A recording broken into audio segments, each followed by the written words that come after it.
وہاں آپ دیکھ لیجیے جو سیٹ اپ کیا گیا، جو ایک سسٹم بنایا گیا گورنمنٹ آف انڈیا ایکٹ 1919 کے تحت، تو آپ دیکھ لیجیے کہ وہ پراپرلی فنکشن کر رہا ہے یا نہیں کر رہا ہے. اگر اور آپ کچھ جو تجاویز سجیشنز ہمیں دے دیجیے اگر ضرورت پڑے.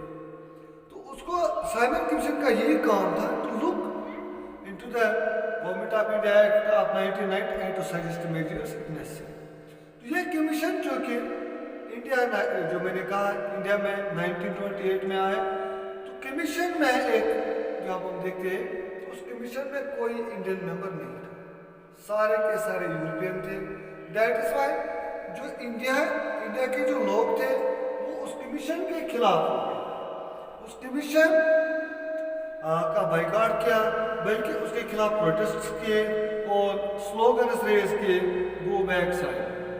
تو یہ اس جو پروٹیسٹس ہوئی ہے اس کمیشن کے خلاف، اس میں مسلم لیگ نے بھی شرکت کی، اس میں کانگریس نے بھی شرکت کی. اس طرح جو ہر جگہ پروٹیسٹس شروع ہوئی. لیکن جو پروٹیسٹس چل رہے تھے تو ادھر سے جو وائس رائے تھا لارڈ ایرون، اس نے کیا کیا، اس نے ایک اناؤنسمنٹ کی ہے تو dominant status for India, Hindustan کے لیے ایک ڈومیننٹ اسٹیٹس، ایک ڈومیننٹ درجہ. اور اس کے لیے اس نے کیا کیا، ایک راؤنڈ ٹیبل کانفرنس کا اناؤنس کیا 1930، تاکہ جو فیوچر کانسٹیٹیوشن ہے اس کے بارے میں ڈسکس کیا جائے. لیکن اب چونکہ اس چیز نے جو ریڈیکلس، جیسے میں نے ابھی کہا کہ ریڈیکلس وہ چاہتے تھے فل انڈیپینڈنس، اب وہ کسی ڈومیننٹ اسٹیٹس کے موڈ میں نہیں تھے، وہ چاہتے تھے کہ فل انڈیپینڈنس مل جائے. لہذا انہوں نے اس چیز کو نکار دیا اور کانگریس نے اس راؤنڈ ٹیبل کانفرنس کا بائیکاٹ کیا. ادھر سے جو کانگریس کی لیڈرشپ جو آ گئی وہ ریڈیکلس کے ہاتھ میں آ گئی. جیسے جواہر لال نہرو 1929 میں یہ بنا ہے کانگریس کا پریزیڈنٹ، اور اس نے لاہور سیشن، جو امپورٹنٹ سیشن مانا جاتا ہے، لاہور سیشن میں یہ دسمبر میں ہوا تھا 1929، اس نے ایک ریزولیشن پاس کی، فل انڈیپینڈنس، پورنا سوراج. تو اس طرح کانگریس نے پہلی بار جو مکمل آزادی کی ڈیمانڈ کی، اور ساتھ ہی ساتھ لوگوں کو یہ کہا گیا کہ 26 جنوری جو ہوگا وہ انڈیپینڈنس ڈے کے طور پر منایا جائے گا. یعنی 26 جنوری 1930 جو ہوگا وہ انڈیپینڈنس ڈے سیلیبریٹ کیا جائے گا آل اوور دا کنٹری. پورے کنٹری میں یہ یوم جمہوریہ منایا جائے گا، یوم آزادی. ٹھیک، یوم آزادی. جب 26 جنوری آ گیا، لوگوں نے زیادہ اس کی طرف زیادہ جو توجہ نہیں دیا، لوگوں نے زیادہ گرم جوشی کا اظہار نہیں کیا. اس طرح جو ایکسپیکٹیشنز تھے کہ لوگ زیادہ سے زیادہ نکلیں گے، انڈیپینڈنس ڈے سیلیبریٹ کریں گے اور جھنڈا لہرائیں گے، لیکن ایسا کچھ نہیں.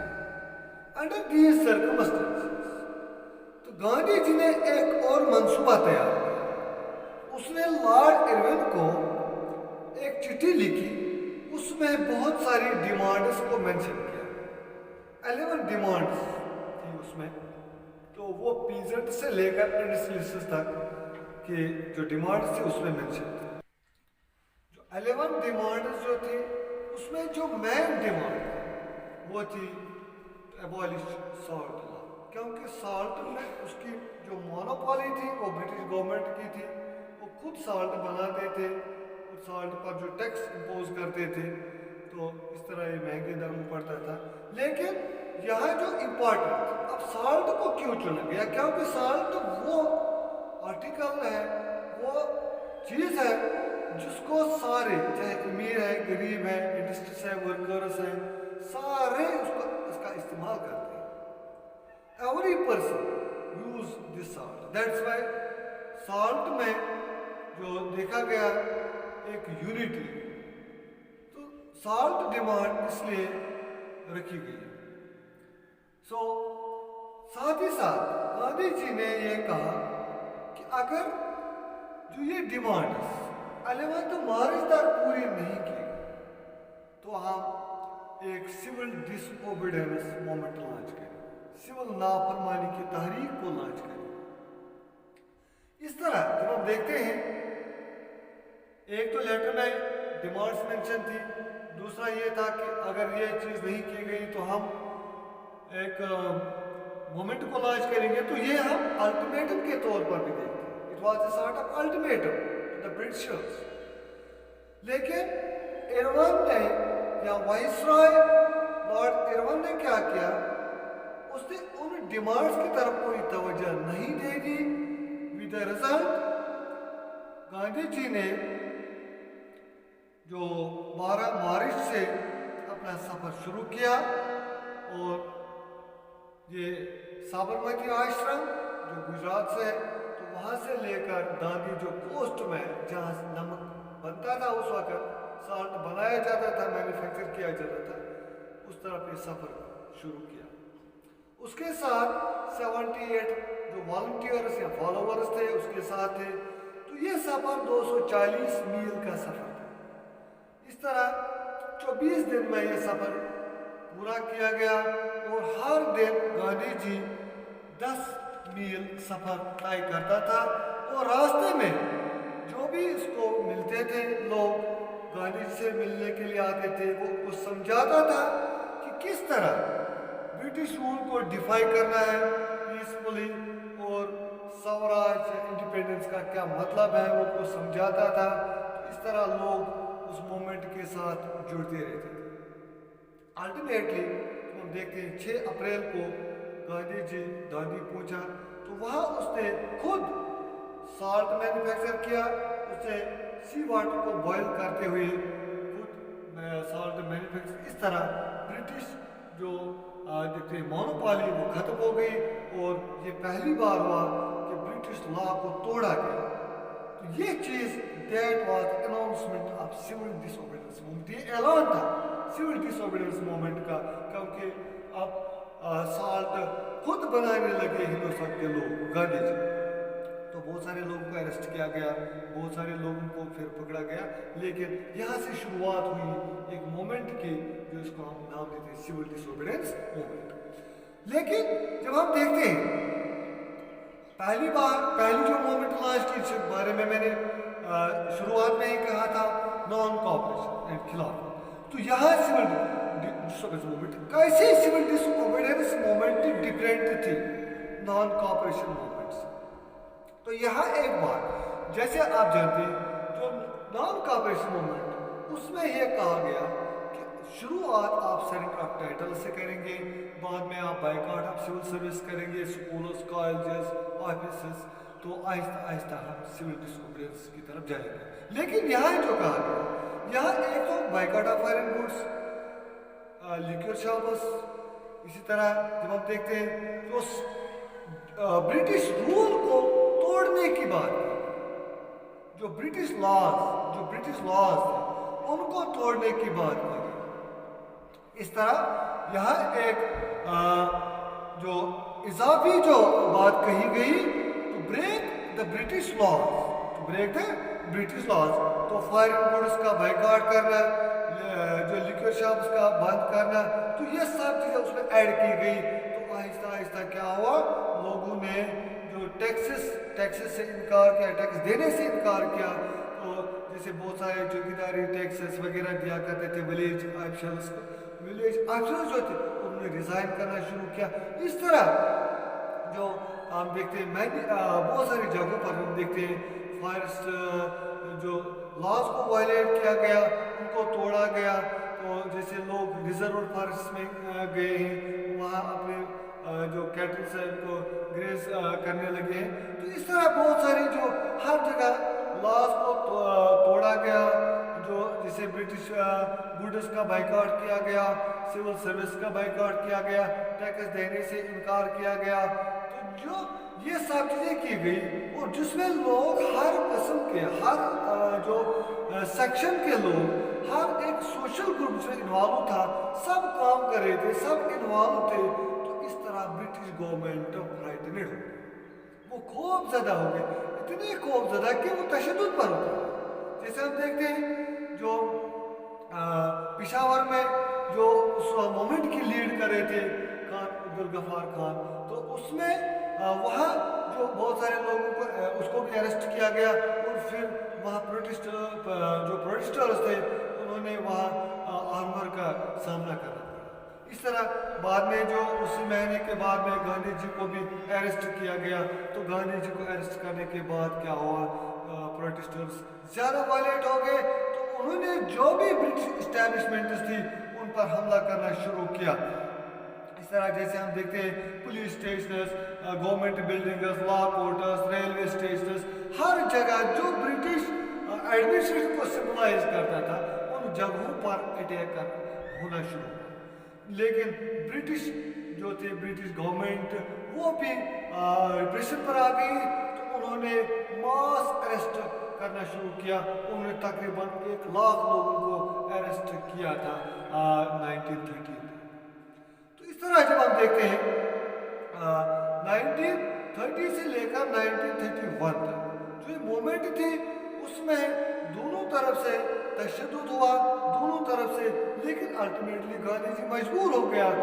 لارڈ ارون تھا وائس رائے, اس کے ساتھ ایک سمجھوتا کرنے کے لیے, تو جس کا ہم نام دیتے ہیں گاندھی ارون پیکٹ. تو گاندھی ارون پیکٹ 1931 میں جو سائن ہوا 5 مارچ یعنی 5 مارچ 1931 کو گاندھی ارون پیکٹ سائن ہوا. اس پیکٹ کے تحت کیا ہوا, تمام جو قیدی تھے ان کو رہا کیا گیا, اور گاندھی جی نے یہ اب انہوں نے مان لیا ہے کہ میں جو second round table conference London میں ہونے جا رہی تھی تو اس میں شرکت کروں گا. اس طرح گاندھی جی ایگری ہوا کہ میں سیکنڈ راؤنڈ ٹیبل کانفرنس میں شرکت کروں گا.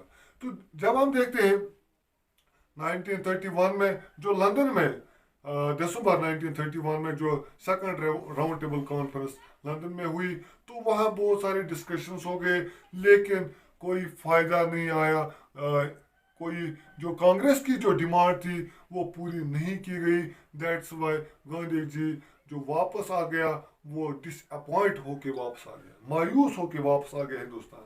تو اب اس نے 1932 میں دوبارہ مومنٹ کو لانچ کیا, لیکن جب دوبارہ مومنٹ لانچ ہوئی تو لوگوں نے اس میں اچھی طرح سے جو شرکت نہیں کی جیسے پہلے انہوں نے کیا تھا فرسٹ فیز میں 1930 میں. تو جب 1932 میں دوبارہ لانچ کی گئی تو لوگوں نے اس طرح سے جو جوش اور ولولہ نہیں دکھایا, تو الٹیمیٹلی یہ مومنٹ 1934 میں پھر کال آف کرنی پڑی. لیکن جب ہم دیکھتے ہیں یہ مومنٹ جو تھی یہ مومنٹ ود آؤٹ رزلٹ ختم ہو گئی. جیسے نان کوآپریشن کو ہم دیکھتے ہیں تو کوئی رزلٹ نہیں. وجوہات کیا تھے, کیا وجہ تھا, جس مقصد کے لیے یہ مومنٹ جو لانچ کی گئی تھی تو یہ مومنٹ وہ مقصد حاصل کیوں نہیں کر پائے. جب ہم دیکھتے ہیں اس مومنٹ میں جیسے پیزنٹس کی بات کریں گے, ریچ پیزنٹس اور پور پیزنٹس دونوں نے شرکت کی. جیسے ریچ پیزنٹس کی بات کریں گے جو پٹیدار صاحب گجرات یا جاٹ صاحب اتر پردیش تھے وہ ریچ پیزنٹس تھے, وہ کمرشل کراپس گرو کرتے تھے. اور جب ٹریڈ ڈپریشن ہوا, جب ورلڈ اکنامک ڈپریشن ہوا تو وہ بری طرح سے افیکٹ ہو گئی. وہ چاہتے تھے کہ گورنمنٹ ریونیو میں ہمارے جو ریونیو تھا اس کو ریڈیوس کرے, لیکن گورنمنٹ نے انکار کیا. اور اس طرح جب سول ڈس آرڈرنس ہوئی تو انہوں نے بھرپور شرکت اس میں کی. لیکن جب یہ مومنٹ جب 1931 میں اچانک روک دی گئی تو پھر وداؤٹ اینی رزلٹ جب پھر دوبارہ جب لانچ کی گئی, لانچ کی گئی 1932 میں, تو انہوں نے اس میں اچھی طرح سے شرکت نہیں کی کیونکہ ان کا کوئی مقصد نہیں نکلا.